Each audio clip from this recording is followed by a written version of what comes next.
L'info écho avec Capital.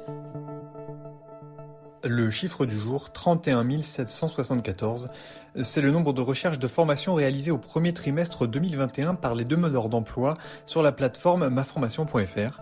Ce nombre est en hausse de 49% par rapport au premier trimestre 2020.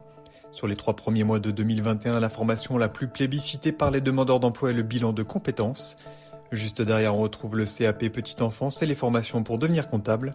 Rendez-vous sur capital.fr pour retrouver les 20 formations les plus recherchées par les demandeurs d'emploi. Le coup de gueule du jour a plutôt la forme d'une sonnette d'alarme. Dominique Boulbès, auteur du Vieillissement et ses enjeux pour les nuls et président du groupe Indépendance Royale, spécialiste du maintien à domicile, alerte sur la transition démographique qui nous attend dans les prochaines années. On le sait déjà, la population vieillit, mais ce que l'on sait moins, c'est que le taux de natalité baisse également.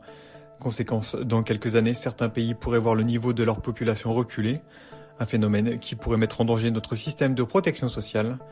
Par exemple, le régime de retraite français basé sur la solidarité entre générations serait fortement impacté. Avant qu'il ne soit trop tard, l'expert appelle à envisager des réformes sur le long terme.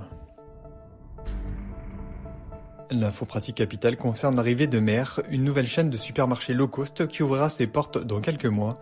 Au programme, des prix tirés vers le bas de 10 à 20% moins chers que ses concurrents. Les supermarchés Mer, qui appartiennent à un groupe russe, ambitionnent de concurrencer Lidl et Aldi, deux poids lourds du hard discount. Les premières ouvertures devraient avoir lieu à la fin de l'année dans les régions Auvergne-Rhône-Alpes et Hauts-de-France.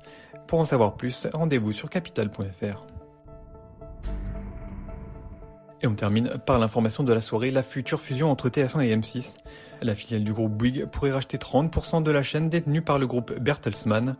Des négociations devraient d'ailleurs commencer très vite. Le Figaro évoquait une officialisation ce mardi 18 mai au matin. M6 et TF1 fusionnent et le groupe Bouygues devient l'actionnaire majoritaire de la nouvelle entité avec 30% des parts devant RTL Group, filiale de l'allemand Bertelsmann, actuellement actionnaire principal, a indiqué M6 dans un communiqué dans la soirée. Reste à attendre la position de l'autorité de la concurrence, car cette possible fusion pourrait engendrer un énorme changement dans le paysage audiovisuel français. Les deux groupes ont les plus grandes recettes publicitaires du pays, rassemblant à eux deux quasiment 2/3 des recettes totales. C'était l'Info écho avec Capital.